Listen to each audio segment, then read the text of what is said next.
बिस्मिल्लाहिर्रहमानिर्रहीम। बादशाह ने एक अजीबो-गरीब ख्वाब देखा। रोज़ाना ऐसे ही इस्लामिक वाक़यात सुनने के लिए हमारे चैनल को सब्सक्राइब ज़रूर करें। एक बादशाह ने रात को एक अजीबो-गरीब ख्वाब देखा कि एक औरत बादशाह से कह रही थी कि आज आऊँ या कल आऊँ। बादशाह डर गया और उसकी आंखें खुल गई। दूसरे दिन दोबारा बादशाह को वही ख्वाब आया तो बादशाह ने अपनी बेटी मेहरुनिसा से ख्वाब की ताबीर पूछी। शहजादी मेहरुनिसा ख्वाबों की ताबीर का इल्म रखती थी। शहजादी ने बादशाह से कहा कि इस बार अगर आपको ख्वाब में वही औरत आकर पूछे कि आज या कल आऊँ तो आप उसे कह देना कि न आज वो और न कल बल्कि अभी के अभी आओ। बादशाह ने अपनी बेटी की बात पर अमल किया और सो गया। रात को वही औरत ख्वाब में आई और पहले वाला सवाल किया तो बादशाह ने औरत से कहा तुम अभी के अभी आओ। यह सुनकर औरत मुस्कुराई और गायब हो गई। सुबह बादशाह जैसे नींद ही से बेदार हुआ तो एक दरबारी ने बादशाह को इल्तिला दी कि पड़ोसी मुल्क के बादशाह ने हमारे मुल्क पर हमला कर दिया है। बादशाह ने फ़ौरन अपनी फ़ौज को हुक्म दिया कि जंग के लिए तैयारी की जाए, मगर दुश्मन फ़ौज ने अचानक हमला कर दिया था, इसलिए इनके हमलों को जवाब देना इतना आसान न था और बादशाह की फ़ौज को वापसी अख्तियार करनी पड़ी। जब बादशाह को यकीन हो गया कि अब शिकस्त खानी है तो अपनी बेटी को साथ लेकर जंगल की तरफ भागने लगा। बादशाह को जंगल में ही शाम हो गई। भाग भाग कर शहजादी के पाँव में छाले पड़ गए। जंगल के बाहर बादशाह को एक घर नज़र आया तो बादशाह घर की तरफ रवाना हुआ तो बादशाह ने जब दरवाजे पर दस्तक दी तो बाहर एक आदमी आया जो बादशाह के दरबार की वजारत कर चुका था। उसने बादशाह को पहचान लिया। बादशाह ने वज़ीर को सब बताया तो वज़ीर ने कहा कि आप जितने दिन चाहें मेरे घर में रह सकते हैं, क्योंकि आपके मेरे ऊपर बहुत सारे एहसान हैं और आपकी खिदमत करके मुझे बहुत अच्छा महसूस होगा।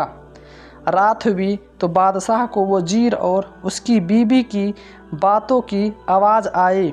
वह वज़ीर अपनी बीबी से कह रहा था कि यह मुसीबत अब पता नहीं कितने दिन हमारे घर रहेगी।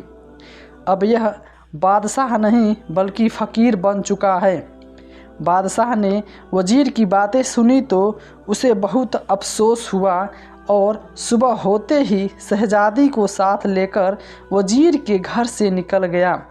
वज़ीर ने रोकना चाहा तो बादशाह ने कहा कि मैं आपकी मेहमान नवाजी से काफ़ी मुतासिर हो चुका हूँ, अब ज़्यादा आपको तकलीफ़ नहीं देना चाहता। बादशाह आगे बढ़ा तो सरहद पर पार एक छोटी सी रियासत में दाखिल हुआ। उस रियासत के नवाब ने बादशाह को देखा तो बहुत खुश हुआ। वह नवाब बादशाह का पुराना दोस्त था। जब उसे हकीकत का पता चला तो उसे बहुत दुख हुआ।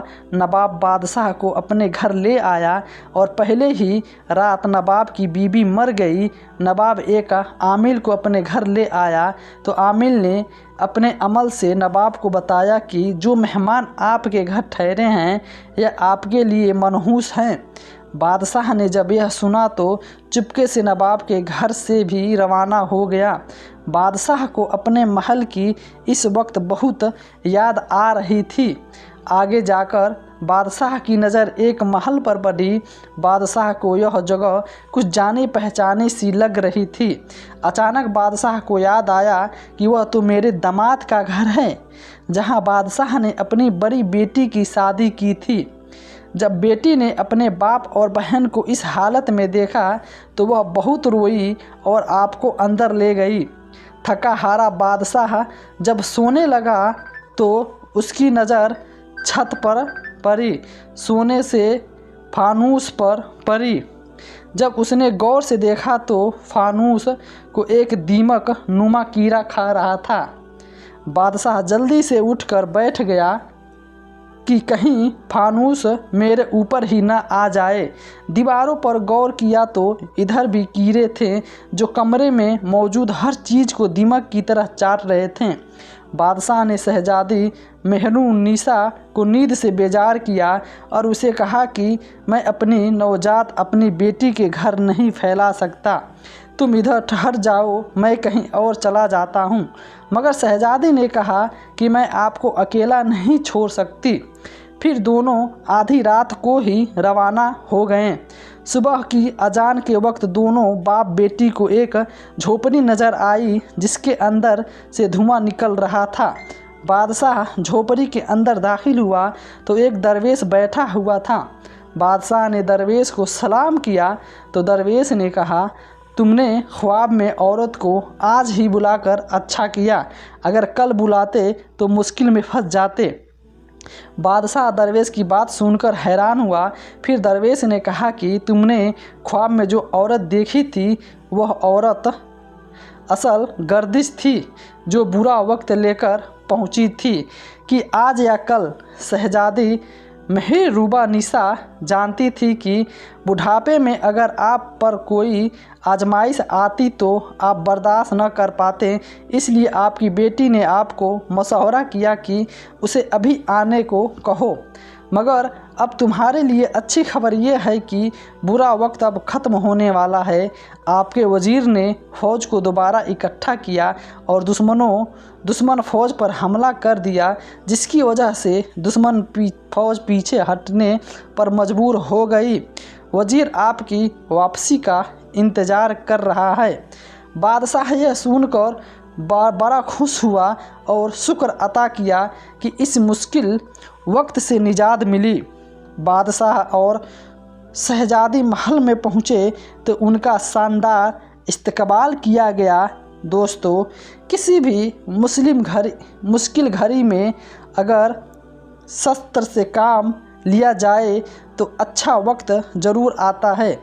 मुश्किल वक्त खुदा की तरफ से आजमाइश होती है और मुश्किल के बाद आसानी भी होती है।